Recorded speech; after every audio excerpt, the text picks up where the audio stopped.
Well, in the meantime, rice farmers in Somanya in the eastern region say the influx of foreign rice is undercutting their sales and making their business less competitive.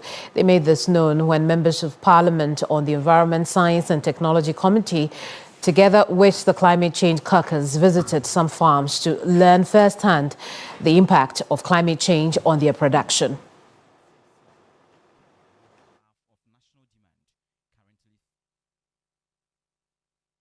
In domestic rice production, Ghana spends more than $500 million annually on rice imports. The U.S. Department of Agriculture's Grain and Feed Annual 2025 report projects that Ghana's rice import will reach 1 million metric tons in the 2025-2026 season, covering more than half of national demand. Currently, thousands of metric tons of paddy and milled rice remain unsold in storehouses across rice-growing regions from the 2024 season. Farmers are also unable to harvest this season's crop due to a lack of funds to rent harvesters, leaving several acres of rice still standing in the fields. This is the trouble of rice farmers in Adelakope in Somanya. The situation here is the same. It is our customers that delayed, and our whole thing also gone delayed. So as I harvested now, no buyer, and I can't get enough money. It means I'm not able to do it this season. That is. Well, Charles Nyaba is a farmer and is the spokesperson for the rice producers, rice millers and maize farmers of Ghana. He's also the immediate past executive director of the Peasant Farmers Association of Ghana. Doc, good afternoon to you. I appreciate your time with us. This is a situation that has existed for a long time now. The competition, foreign rice, unfair competition, so to speak, that foreign rice gives local production. Why have we failed to nip it in the bud? Thanks so much. And then let me also thank you and your team. I think we've been in this battle together for a very long time. I think that either should I say government or government appointees' failure to always implement what they say is what brought us where we are today. Why would we even import rice when farmers are given assurance that they have capacity to produce to meet the gap of what we import? Simply because some few people, should I put it a greedy people, if it's a harsh language, a greedy people don't want the system to work for farmers to be able to produce enough to feed this country.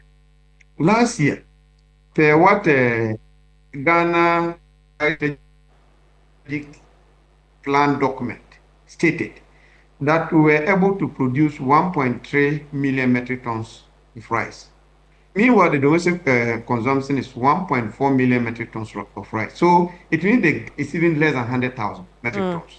The same document projected that this year, the local production is expected to hit 1.5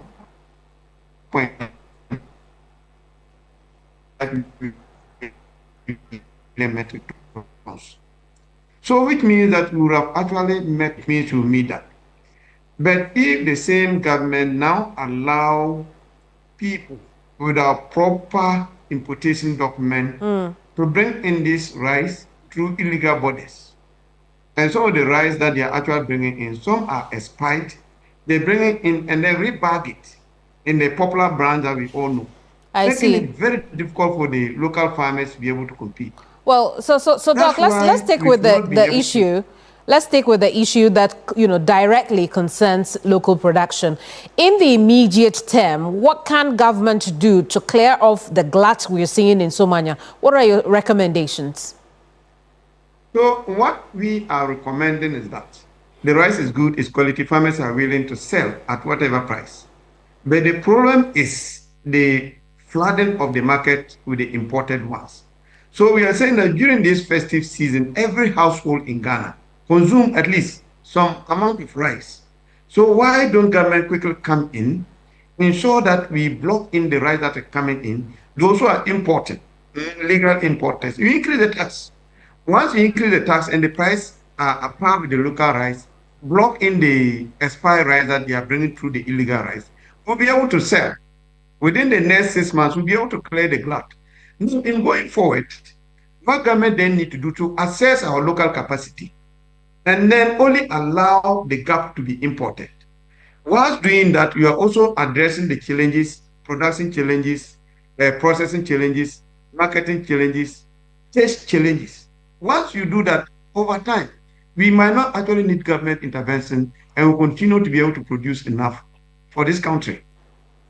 We know that this year there has been directives to the buffer stock company to buy off some of these grains that are in season and do not have ready markets for sales. What has happened since that directive was given? What has been the working relationship between the buffer stock company and you, rice and other grain producers? So I think that's where the other problem comes from. When we started this campaign, we heard from the government spokespersons, we heard from the National Food Buffer Stock that 100 million Ghana cedis was released for purchasing of rice and maize. There is no part of this country where we don't have members in. We try to inquire. Actually, I personally took data. No single member in our platform and farmer associations who are part of this campaign are able to confirm that in their community, they saw people coming to buy rice or maize from them. So we are calling them that if you say you release this much for people to come and buy, can you give us their contacts so that we also sell our rice to them? They've not been able to give contact of any aggregator that they claim they engage to come and buy the produce from us. So it's actually worrying. And this attitude has been going on for some time now, where government will say, okay, they've released this amount to do this. We will only get reports that this has been delivered. But when you come to the actual delivery, the actual purchasing and procurement, you are not able to find out from the farmers they bought from. Okay, so it means it is the same. I mean, it's justifiable. I see. For me to say that it is the same people who go and buy this produce from the importers and rather put it in the market, but they don't buy it from the farmers. So the challenge that we have. I see. Doug, what's your expectation of the parliamentary committee that is making rounds to familiarize itself, particularly with, how climate change is impacting the agri sector? What would you expect them to do once their tour is over? Is it related to the climate change or the rice story? It is indeed. Hello? Please, I can't hear you. Yes, it is. Yeah. So I'm saying that in terms of climate change and impact on agricultural productivity, we have presented a couple of proposals. One, the major climate change variability that affects farming a lot has to do with the rainfall pattern. And this pattern is changing because of the approach we use in farming, the way we are destroying our farmlands with insecticides, herbicides, the way we are cutting down trees, how we allow galaxias to destroy the forest. All this, and we know these are the factors that bring in rains. Trees and forests are key determinants of the rainfall. So if you destroy all, obviously the rains pattern will also be affected. So what they need to do is to tackle it from that angle.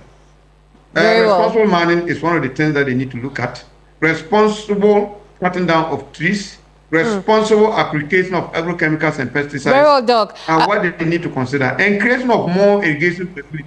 Indeed, I'm afraid we'll have to end our conversation here. That's all we have time for, Doc.